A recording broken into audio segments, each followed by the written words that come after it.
Hi everyone, welcome back to the True Crime Corner with Mama Venus. I am here to deliver your weekly dose of South African true crime. Today we are going to be discussing the life and crimes of Ananias Mathe, a Mozambican national whose reign of terror lasted over 7 years. He terrorized the South African community across 3 provinces, committing multiple crimes. There is not much out there on his early life and his home life, but we know that he was born in 1976. He is said to have dropped out of school at the age of 12. This would lead him to run away from home because he was apparently afraid that his mother would punish him for leaving school. After he had run away from home, he joined a military camp in Mozambique and later went to Russia to further his military training.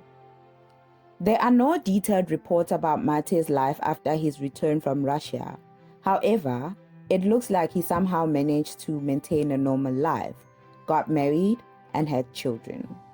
At the time of his death, he was reported to have had 2 wives, 7 children, and 2 grandchildren.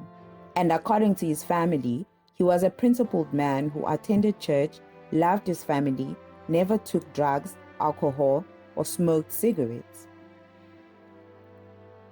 In 1999, Mathe came to South Africa in search for a better life.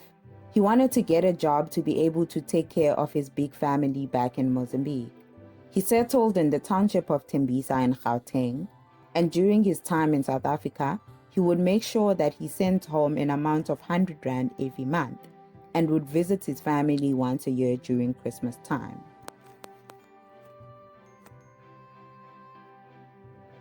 In August 1999, Mathe committed his first recorded crime. He broke into a home of Diane and Elwin Hirsch. This is where he stole a car and a sound system. This set into motion a crime spree that lasted over 7 years across 3 provinces.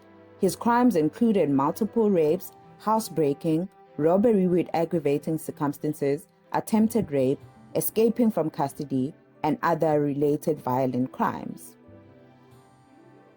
Between 1999 and towards the end of 2002, Mathe's crimes only focused on breaking into people's homes and violently taking their belongings from them. I am not sure what changed after this period because that's when Mathe started incorporating rape during his housebreaking. His MO was first killing the household dogs with poison. After killing the dog, he would then enter the house with a gun in one hand and a torch in the other. He is reported to have killed at least 13 dogs during his crime spree. On the 2nd of December 2002, Mathe would start incorporating rape into his housebreakings. On this night, he entered the home of Tracy Jacobson. She was in the bedroom with her son when Mathe broke in. I assume it was dark because the sources say he shone a torch at her. He told her to keep quiet and that he was going to rape her. Tracy did not take this threat lying down because, as Mathe was about to drop down his pants, she charged at him. A fight broke out between the two. Tracy kicked Mathe on his hand, which resulted in his gun going off and wounding Tracy. Not realizing that she was wounded, she continued to fight until she managed to push Mathe outside and close the security gate behind her. By this time, though, Mathe had been able to shoot her 3 times on her upper body. She had been shot on the left breast, her arm, and the other bullet penetrated her right lung and is lodged into her spinal cord till today. Even though she had sustained life-threatening wounds, she had bravely succeeded in preventing Mathe from raping her. This would unfortunately not be the case for 7 other women. 6 months later, in June 2003, Mathe committed his first rape. He raped a 19-year-old woman from Northcliffe in Gauteng. He would be arrested days later in Alberton. During his arrest, he was in possession of sausages laced with insecticide. It is believed that he used these sausages to poison the dogs. It is not clear how he was released after this arrest. There are no records of any charges against him during this time. Mathe continued with his criminal ways until he was arrested again on the 24th of April 2004. He was arrested in Pretoria, and at this time, he was in possession of housebreaking equipment. He appeared in the magistrate court, and then he was granted bail of 500 rand. He paid the bail money, but never attended his trial.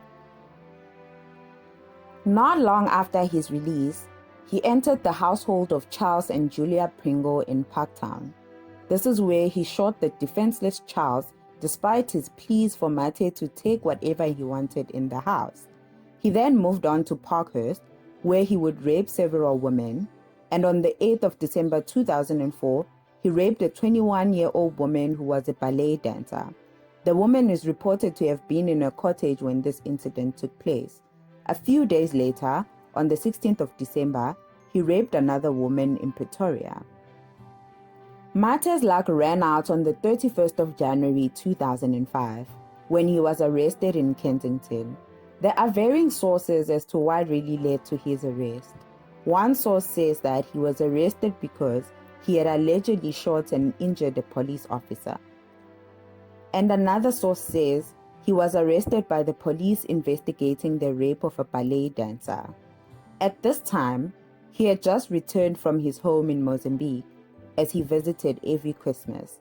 The police had received a tip-off about his return and ambushed him at his hideout. This is where he was rumored to have stayed with another woman who is not his wife. While in police custody, he was kept at the Johannesburg Central Police Station, a high-risk security facility. He would unfortunately escape a mere 3 months later, on the 2nd of April 2005. He is said to have made his getaway while the guards on duty were celebrating a birthday of one of their colleagues. Reports would later allege that he bribed his way out of this prison, paying an amount of 15,000 rand to police officers.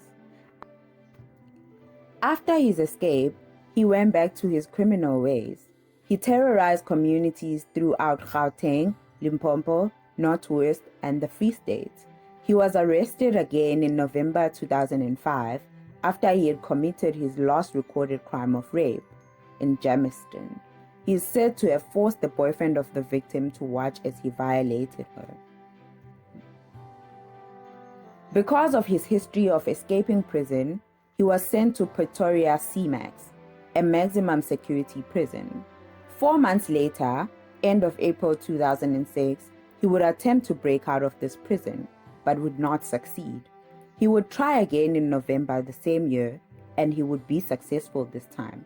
His prison escape would cause a media frenzy, as he was the first man in South Africa to successfully escape a maximum security prison.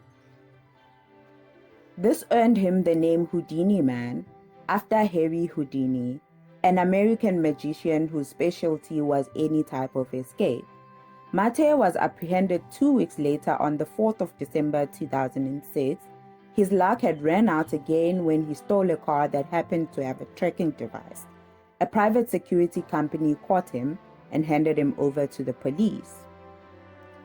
There are many theories and claims on how he was able to escape a prison with such high security measures.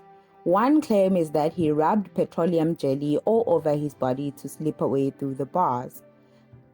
Another claim is that this was an inside job. It is alleged that Mathe had walked out of the prison after he had paid an amount of 80,000 rand as a bribe to the prison guards on duty. It is alleged that when the money was handed over to the guards, they unlocked the handcuffs and leg irons on Mathe and set him free to go. This bribe is alleged to have been paid off by Mathe's gang members. At this time, he was rumored to be the boss of a cross-border crime syndicate which operated from a village in Shikumbani. This village is located 98 kilometers from the South African border post, Pafuri. The gang had allegedly set up raids into South Africa. Mathe's 2 wives said they knew that their husband's gang members had arranged the bribe. The men had allegedly told the wives that they are going to South Africa to get Mathe out. They returned days later and told them that their husband will be on a bus home from Johannesburg soon.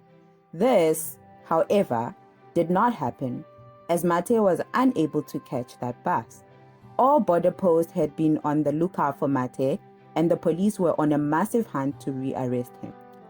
After his rearrest, Mathe was sent to a Bongweni prison in Kokstad. Mathe was found guilty on 67 of 71 charges.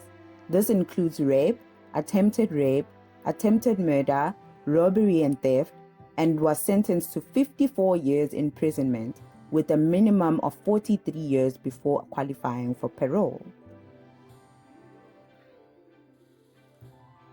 In 2013, he would attempt to escape from a Bongweni prison. He chiseled away the wall, damaging the prison sink, but he was caught in the act by a guard. He tried again in 2016 by breaking a window in his cell and sawing off the steel of the window to make it bigger, but he was again unsuccessful. According to an official interviewed at the time of his death, Mathe appeared to have had high military training. He could use anything as a weapon, and this includes his hands. This makes perfect sense, as Mathe was a military man who is said to have received some of his training in Russia. In November 2016, Mathe fell ill, and he was admitted to King Edward Hospital about a month later. He later died on the 27th of December 2016, laying to rest Mathe's long years of torment and terror in the South African community. He was laid to rest in his home village in Shai district, Mozambique. He was surrounded by his family, his mother, 2 wives, 7 children, and 2 grandchildren. Over 200 neighbors from his village are said to have attended the funeral. Okay guys, this is where we ended with this case. There's of course a lot that has been left out in this video because Mathe was definitely a hardworking man when it comes to crime. Please let me know if you would like me to do a part 2 where I go into detail into some of his crimes and his escapes. So long, I have linked all the sources that I used for my research in the description below. Thank you so much for watching. Please don't forget to like, subscribe, and share this video with your mates. Also, feel free to suggest any cases you would like to see me cover over the next coming weeks. See you next Monday. Bye guys.